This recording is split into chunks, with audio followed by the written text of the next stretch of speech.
हम आज third chapter में, मैं आप थर्ड चैप्टर में जो बता रहा हूँ ये बिल्कुल एक नई चीज़ है जो जल्दी कोई बताता है, क्वेश्चन में करवा के बस छोड़ देते हैं, लेकिन ये बहुत इंपॉर्टेंट चीज़ है, इस पर क्वेश्चन बनता जरूर है। ठीक है, तो देखो क्वेश्चन कुछ नहीं, बहुत सिंपल सी चीज़ है, बहुत आसान सी चीज़ है। क्या है, अगर एक्स और वाई का सॉल्यूशन हम कब कर सकते हो, सब नहीं कर सकते। सिंपल, कब आंसर निकल सकता है, कब नहीं निकल सकता। तो वही है, कैन बी सॉल्व कब हो सकता है, कांट बी सॉल्व कब नहीं कर सकते। सिचुएशन देखो, मैंने आपको बताया सॉल्यूशन के बारे में कि 3 तरह की इक्वेशंस होती हैं। एक होती है आपकी जिसमें a1 a2 b1 b2 c1 c2 तीनों बराबर होते हैं, जिसमें क्या a1 a2 b1 b2 equal होते हैं, लेकिन c1 a2 इक्वल नहीं होते हैं। ठीक है, अगर इस कंडीशन का नाम, इसको क्या बोलते हैं, इनफाइनाइट सॉल्यूशन, इसको क्या बोलते हैं लोग, नो सॉल्यूशन। अगर ये दो कंडीशन होगी ना, तो आपका ना एक्स और वाई का सॉल्यूशन नहीं होगा, मतलब एक्स वाई की वैल्यू आप नहीं निकाल सकते। इन दो कंडीशन में आपका जो है वो एक्स एंड वाई की वैल्यू जो है वो नहीं निकल सकती। ठीक है, एक्स एंड वाई की वैल्यू आपकी नहीं निकल सकती, अगर कंडीशन ये होती है। लेकिन कंडीशन अगर ये होती है a1 a2 b1 b2, जिसे हम बोलते हैं यूनिक सॉल्यूशन या इंटरसेक्ट एट अ पॉइंट, इस वाले कंडीशन में एक्स और वाई की वैल्यू निकलेगी। ठीक है, यहाँ पे एक्स और वाई की वैल्यू आप निकालोगे, इसी में निकल सकती है। बाकी ये दो कंडीशन जो होगी बस नहीं निकल सकती। ठीक है, तो जब क्वेश्चन करो तो देख लो पहले कि भाई कौन सी कंडीशन बन रही हमारी। अगर इन दोनों कंडीशन बनेगी तो आप नहीं कर सकते। ठीक है, क्या करना है अभी क्वेश्चन में से बताता हूँ मैं। जब ये कंडीशन होगी तो ही आप एक्स और वाई की वैल्यू निकाल पाओगे। तो ये इंपॉर्टेंट है, क्वेश्चन बीच में आए हुए क्वेश्चन तो वहाँ पे बच्चों को समझ नहीं आता, पर वो आंसर निकालने के लिए कर तो लेते हैं लेकिन समझ नहीं पाते कि इस चीज़ से पीछे क्या बेस है, कहानी क्या है। तो ये चीज़ होती है स्टोरी कि अगर ये दो सॉल्यूशन होंगे तो ही आप सॉल्व कर पाओगे, नहीं कर पाओगे अगर ये कंडीशन होगी तो सॉल्व कर पाओगे। मैं एग्जाम्पल लेता हूँ, एक क्वेश्चन भी है वो तुम्हारा बुक के क्वेश्चन देता हूँ। चलो Like foundation and little foundation. चलो एक क्वेश्चन लिया मैंने एग्जाम्पल। ठीक है, फिर ये चेक करते हैं Last thought was नहीं, ये एग्जाम्पल लिया मैंने, क्वेश्चन नहीं लिया ना। आप भी देखो ना, पहले चेक करो ये कौन सी कंडीशन अप्लाई हो रही है। a1 upon a2 b1 upon b2। ठीक है, मैंने सारी वैल्यू निकाल ली। a1 अपॉन a2 वैल्यू क्या निकलेगी, 2 अपॉन b1। ठीक है, याद रहेगी 2 अपॉन 1 आएगी ना, तो नहीं। उसके बाद b1 अपॉन b2 की वैल्यू क्या निकल के आएगी, 4 अपॉन b2 काट देंगे, क्या रहेगा 2 अपॉन b1। और c1 अपॉन c2 की वैल्यू क्या आएगी, -12 अपॉन में -4, -12 अपॉन -4 काट जाएगा क्या, 4 1 4 4 0 2 3 अपॉन में 1। तो देख सकते हो आप a1 अपॉन a2 इक्वल हो गया है किसके, b1 अपॉन b2 के, लेकिन नॉट इक्वल है c1 upon c2। 2 upon 1 2 upon 1 not equal to 3 upon. कौन सी कंडीशन है, कौन सी कंडीशन आ चुकी है। ठीक है, इट इज नो सॉल्यूशन, ये नो सॉल्यूशन है क्योंकि इसमें a1 a2 b1 बराबर है और c1 तो बराबर है, तो हम इसको सॉल्व नहीं कर सकते। ठीक है, ये सॉल्व नहीं होगा बिकॉज इसमें a1 a2 बराबर है b1 b2 के, तो ये सॉल्व नहीं होगा। क्या करेंगे आप, इसको यहाँ लिख के छोड़ दिया आपने, यहाँ लिख के छोड़ दो। ठीक है, और अगर आप आगे करना है तो क्या कर सकते हो, उसको आप सीधा लिख दो 2x प्लस 4y टू में माइनस नए अंक कितने वाले सब्स्टिट्यूशन मेथड। ठीक है, सब्स्टिट्यूशन मेथड, तो x को ही छोड़ देंगे, बाकी वैल्यू उधर ले जाओगे तो क्या होगा, 4y उधर जाएगा, क्या बनेगा माइनस का 4y, ये माइनस उधर जाके प्लस का 2x। ठीक है, x की वैल्यू निकलेगी इसके अपॉन में ले जाओ, -4y प्लस 2y अपॉन में 2, इसमें ले 2 बावन। ठीक है, अब बच्चे करते हैं एनएलसी, ये डायरेक्ट ऐसे करना है 2 2 4, ऐसे कहीं मत करने, प्लस माइनस मैंने करता है, मैंने कॉमन नहीं करता है। तो इसमें जो कॉमन आ रहा है कॉमन ले लो, 4 कॉमन आ रहा है 4 कॉमन ले लो पूरा, -4 कॉमन ले लो, अंदर क्या बचेगा y और 4 2 जा 12, माइनस कॉमन लिया तो अंदर माइनस हो जाएगा, साइन चेंज हो जाएंगे, अपॉन में 2 से कट गया 2 2 जा 4, तो x की वैल्यू क्या निकल करेगी माइनस का 2 ब्रैकेट में y -3। आप ना मल्टीप्लाई क्या करते हो, -2 से मल्टीप्लाई कर दो, क्या होगा -2y + 6। तो ये x की वैल्यू निकल के आ गई है। आप कितना अधिक सोच, हाँ कंडीशन देखो पहले, कंडीशन क्या है हमारी, a1 अपॉन a2 क्या है निकालो, 3 अपॉन में 9 क्या जाएगा 1 अपॉन में 3, फिर b1 अपॉन b2 इधर B1 B2 करवा रखा है मैंने, ऊपर की लाइन को 1 1 बोलते हैं, नीचे वाली लाइन को 2 2 बोलते हैं। तो D1/A2 हो गया, B1/A2 -1 -3, ये भी कैंसिल होगा, क्या आ गया 1/3, C1/C2 C1/C2 क्या आ जाएगा 3/9, ये भी कैंसिल हो गया 1/3। देखो तीनों बराबर आ गए, यानी कंडीशन क्या बनी मेरी, E1/A2 equals to B1/B2 equals to C1/C2, यानी 1/3 इसका तो 1/3 इसका तो 1/3, यानी तीनों बराबर है। जब तीनों बराबर होते हैं तो उस कंडीशन को बोलते हैं हम लोग इनफाइनाइट सॉल्यूशन या मैनी सॉल्यूशन। तो ये जब कंडीशन बनेगी या इनफाइनाइट की बनेगी या नो सॉल्यूशन की, उस केस में ना आप एक्स वाई की वैल्यू निकाल ही सकते, एक्स वाई का आंसर निकलेगा। तो फिर क्या करें भैया, क्या आंसर होना चाहिए, कैसे करना चाहिए, इतना तो करना ही है आपको, ये तो दिखाना पड़ेगा कि इनफाइनाइट मैनी सॉल्यूशन। फिर आंसर क्या करना पड़ेगा, आंसर कैसे करना है, आपको बस सब चीज़ वैल्यू लगा के छोड़ देना है, वही तुम्हारा आंसर होगा। कैसे, इसमें लगाना मैथड या इसमें लगा रहे, इसी में भी लगा लो, सपोज मैं इसमें लगा पहले वाले में, तो क्या करूँगा मैं 3x - y इसकल टू 3, ये मैंने सारे इक्वेशन सब्स्टिट्यूट में y ये x जो तुम्हारी वैल्यू से कर लो, मैं y को कर देता हूँ, y को सब्स्टिट्यूट में होगा, मतलब y को करते आता हूँ, 3 को आ जाता हूँ। जब मेरा y बन जाता तो वन आगे प्लस का रहेगा, 3 आगे आएगा माइनस का, यानी क्या होगा y इसकल टू में 3x - 3, y इधर आ गया प्लस का और 3 को आ रहा है तो हो गया माइनस। तो ये मेरा हो गया सब्स्टिट्यूट, ठीक है, और यही मेरा आंसर। बस यहाँ पे आप लिख देना बाय सब्स्टिट्यूशन मैथड, ठीक है।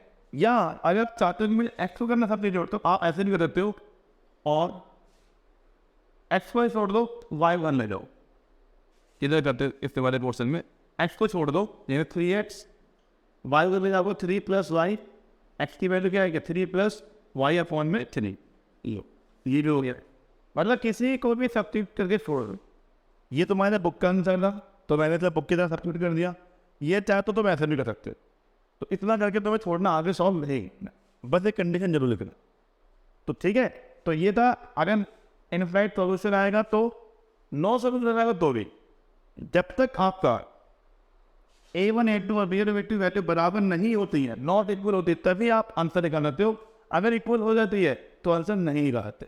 A1 A2 B1 की वैल्यू C1 C2 का मतलब ही नहीं है, अगर A1 A2 B1 B2 value बराबर हो गई इन दोनों की वैल्यू तो आपका आंसर नहीं निकलेगा। ये मेरी बात लिख लो, ठीक है। अभी क्वेश्चन और कराता हूँ मैं, फिर देखना। तुम बताओ समय पवन ने 3.2 का क्वेश्चन नंबर फर्स्ट का सी आपको दिया है। अब देखो इसका अगर आप नॉर्मल सॉल्व करते हो, ये करना आपको किससे, सब्स्टिट्यूशन मेथड है। अगर क्वेश्चन पढ़ोगे तो उसमें देखो आपको करना सब्स्टिट्यूशन मेथड से।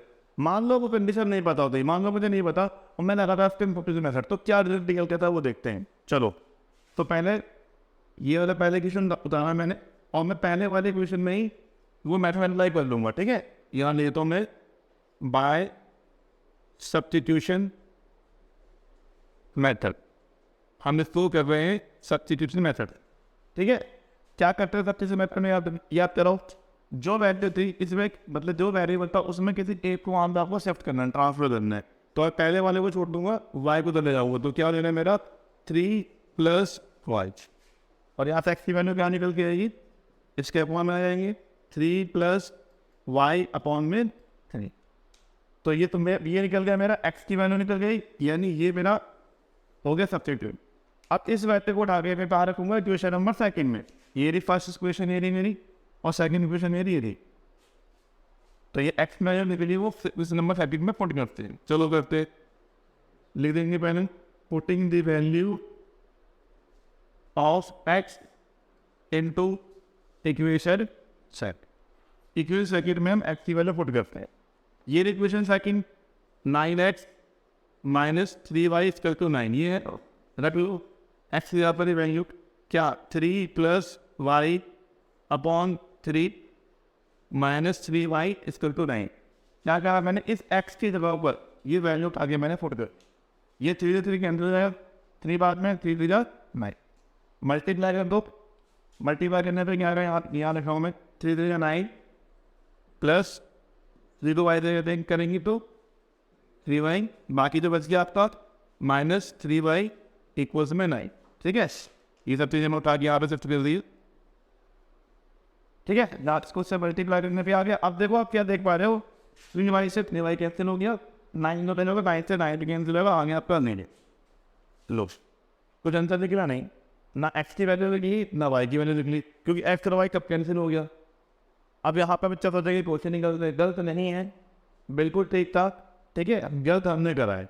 ऐसे करोगे तो ये गलती माना जाएगा, क्योंकि क्यों बताया जाएगा कि कंडीशन देखो, कंडीशन अकॉर्डिंग अगर देखो आप A1 A2 अलग करो। चलो अगला क्वेश्चन करते हैं, डी क्वेश्चन डेसिमल में क्वेश्चन है। देखो सबसे तरीका बेस्ट तरीका, पहले डेसिमल हटा दो और फिर सेवा सॉल्व करो। डेसिमल के साथ भी कर सकते हो बट कैलकुलेशन बढ़ जाती है। अब डेसिमल हटे यार, दो तरीके हैं। पहले डेसिमल आप चेक करो क्या डेसिमल सब में बराबर बराबर लगा हुआ है ना चिन्ह, एक एक प्लेस पे लगा हुआ है डेसिमल। अगर ऐसा है तो डायरेक्ट डेसिमल हटा सकते हो, और अगर डेसिमल आगे पीछे है तो आप फिर 10 से 100 से मल्टीप्लाई करके फिर हटाओ। यहाँ मैं देख पा रहा हूँ सब में एक डिग्री से पहले डेसिमल, यहाँ पे 3 डिग्री से पहले सब में एक, तो मैं डायरेक्ट ही डेसिमल हटा दूँगा। मैं ले दूँगा 2x + 3y = 30। यहाँ पे भी ले दूँगा 4x + iy = 20।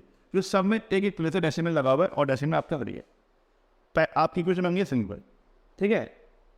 अब तो इतने पहले वाले क्वेश्चन में यानी चलो 3 पार्ट था, उस क्वेश्चन में आपको कन्फ्यूजन हो गई होगी कि क्या वो मेथड है, क्या सारे क्वेश्चन में ऐसा करना है। तो मतलब नहीं, वो तरीका सब जगह अप्लाई नहीं होता। बेसिकली वो तरीका नहीं है, वो एक कंडीशन होती है। कंडीशन क्या है?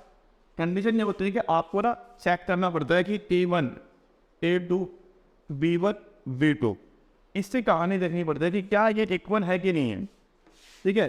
A1 A2 not equal to B1 B2, ठीक है। अगर C1 C2 को अगर आप बात इग्नोर भी करो तो चलेगा। सबसे पहले देखो A1 A2 B1 B2 बराबर है कि नहीं है।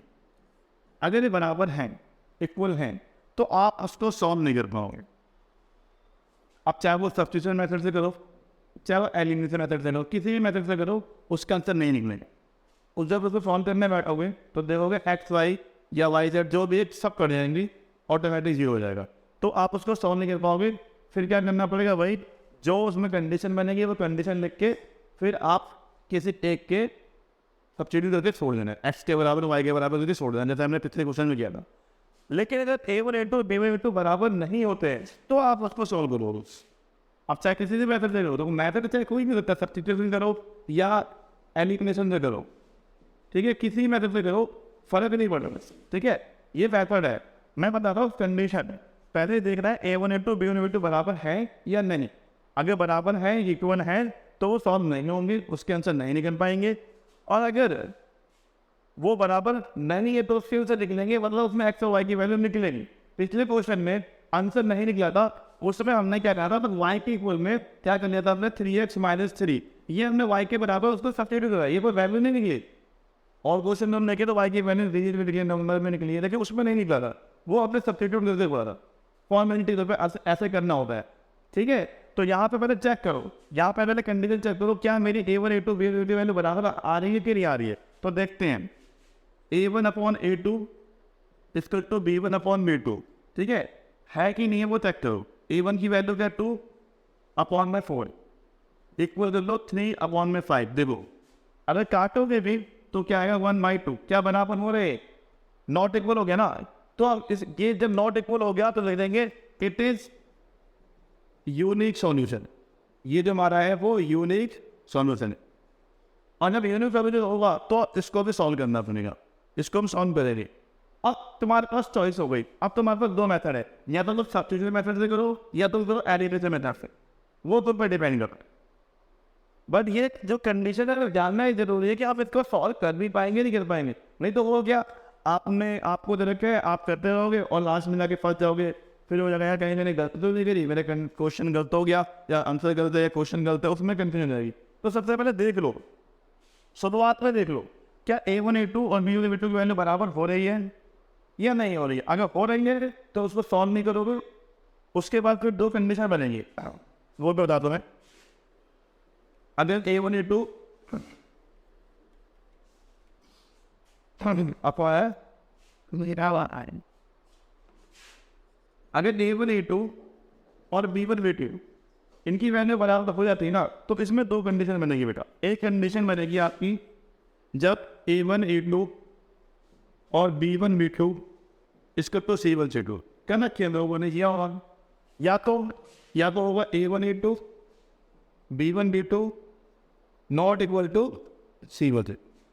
ठीक है, पक्की बात है, ये दो कंडीशन हो सकती है। आगे बराबर होगा A1 A2 B1 B2 तो ये दो कंडीशन आपको करने दी यहाँ पर। और अगर ये कंडीशन बनेंगे तो दोगे इन्फिनाइट मैरी सॉल्यूशन। ये आपका कंडीशन किसका था? Infinite many solution. और ये क्या होता है आपका? No solution. ठीक है, पहले ये कंडीशन लिख के कर देना है, उसके बाद सवाल सॉल्व तो कहीं होगा ही नहीं, पहले क्वेश्चन उतारना और उसको सब्स्टिट्यूट करके छोड़ देना। जैसे सपोज करो अगर ये इसमें ये तो अभी इसका आंसर निकाल लेंगे क्योंकि नो सॉल्यूशन है। A1 A2 B2 की वैल्यू बराबर नहीं हुई है।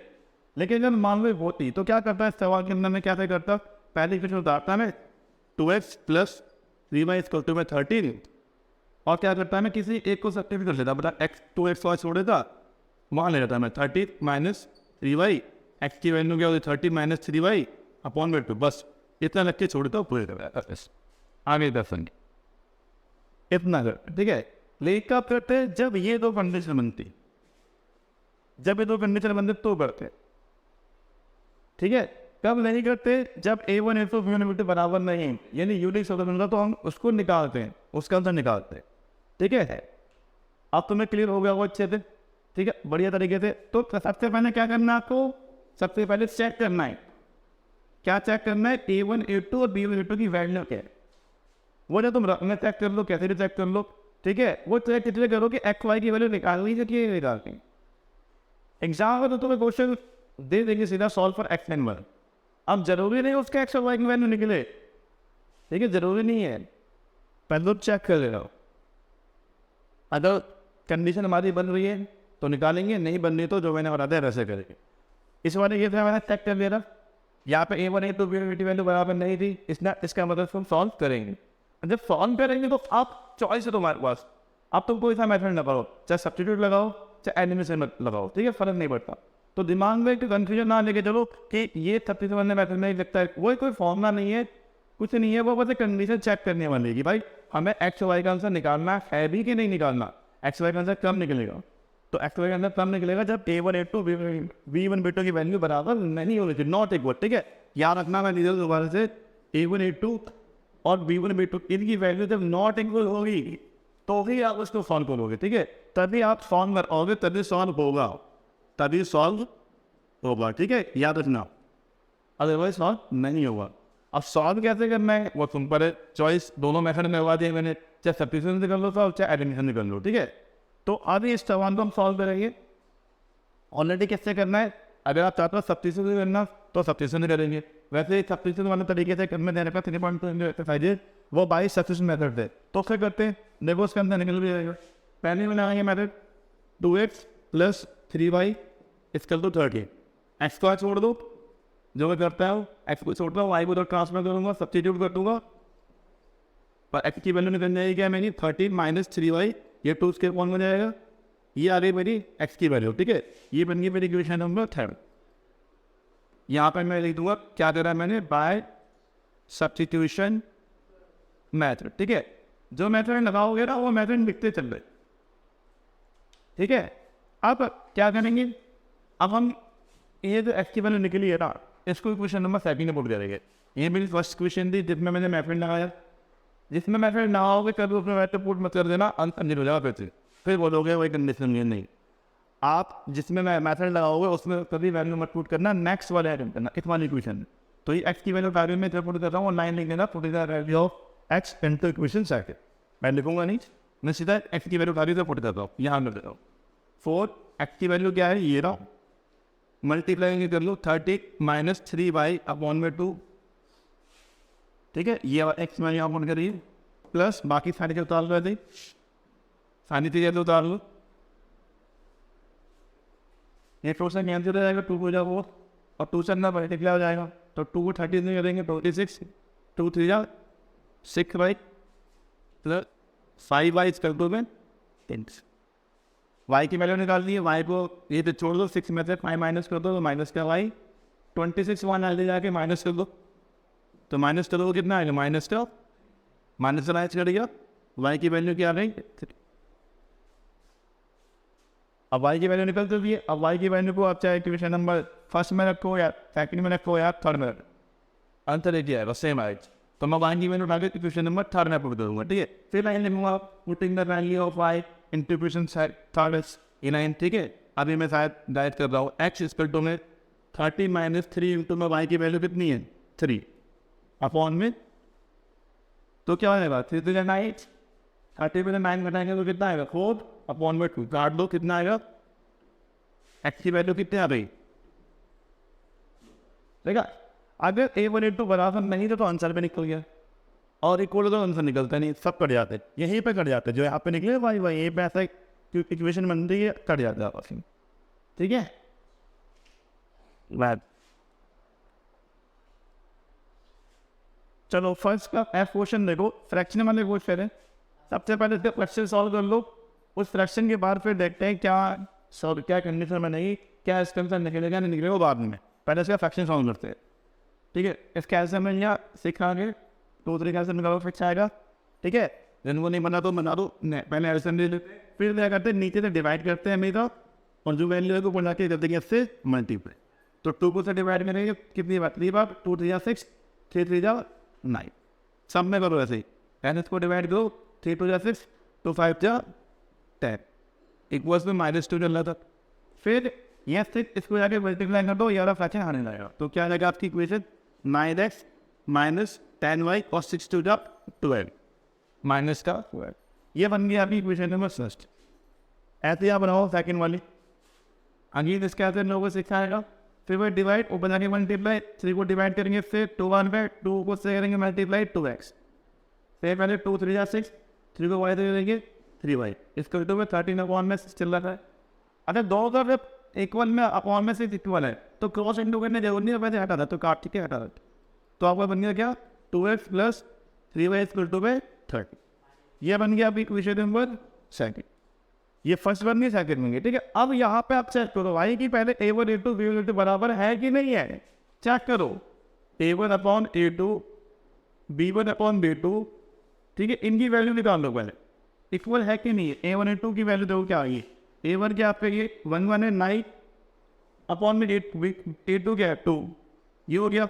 उसके बाद b1 अपॉन b2, b1 की वैल्यू कितनी -10 और b2 की वैल्यू क्या 3, आपसे हो क्या बराबर है वो नहीं, वो बराबर a1 a2 not equal to b1 b2, और ये क्या होता है आपका, इट इज यूनिक सॉल्यूशन, ठीक है। ये यूनिक सॉल्यूशन है, और ये यूनिक सॉल्यूशन तो इसको सॉल्व करेंगे, यानी इसमें मेथड लगाएंगे। अब यहाँ पे भी चॉइसेस है, आप कौन सा मेथड लगाना चाह रहे हो वो तुम पर डिपेंड करता है, चाहे तुम सब्स्टिट्यूशन लगाओ चाहे एलिमिनेशन लगाओ, फर्क नहीं पड़ता। पर ये मैं बताना चाह रहा था कहाँ पे आपको लगाना था, जब बराबर नहीं हो तो भी लगा दे, ठीक है। अब आप कर लो अपने तरीके से, इक्वेशन उतारो 9x माइनस 10y इसको तो -12 ये थी पहली इक्वेशन, उसकी लिए जस्ट नीचे उतार लो सेकंड वाली 2x प्लस 3y इसको तो में 30, ठीक है। अब इसके अंदर आपकी चॉइस है, किसी मेथड से करो। अगर क्वेश्चन बोला हुआ बाय एलिमिनेशन से तो एलिमिनेशन करो, बोला हुआ बाय सब्स्टिट्यूशन से तो उससे करो, कुछ भी नहीं बोला है तो आपकी मर्जी किसी से करो। बट मैं तुम्हें चेक करना सिखाऊंगा कि आपको ये मेथड लगाना है कि नहीं है, उसके लिए कंडीशन देखना बहुत जरूरी है। कंडीशन अगर ये बनती है यूनिक सॉल्यूशन वाली तो ही सॉल्व करेंगे, अदरवाइज सॉल्व नहीं करेंगे, फिर सब्स्टिट्यूट करके छोड़ देंगे। क्लियर है बच्चे से, ओके कर लेना है। यहीं पे छोड़ दो, मैं इस क्वेश्चन को आगे अपने तरीके से कर लो, जो मेथड से मैं लगाना लगा दो। अब तुम बताओ तुम्हारा कोई डाउट है, अब समझ आ गया, ठीक है। ये but it would be about the billing white the wall or to earn you dollar answer it. हाँ पहले पता पे बस तुम्हें यही तो करना, पता चला तुम करो और लास्ट लगा भाई कंसर नहीं निकलना, टाइट चला हुआ ना, फिर वापस आओगे। इससे बनने पहले कंडीशन चेक करो साइड में लिख लो, ये तो कितना टाइम होता है चेक करने में, 2 मिनट लगे। Everything knows what is sort of what that knows about the ability A1 and B1 because you are the then with an and the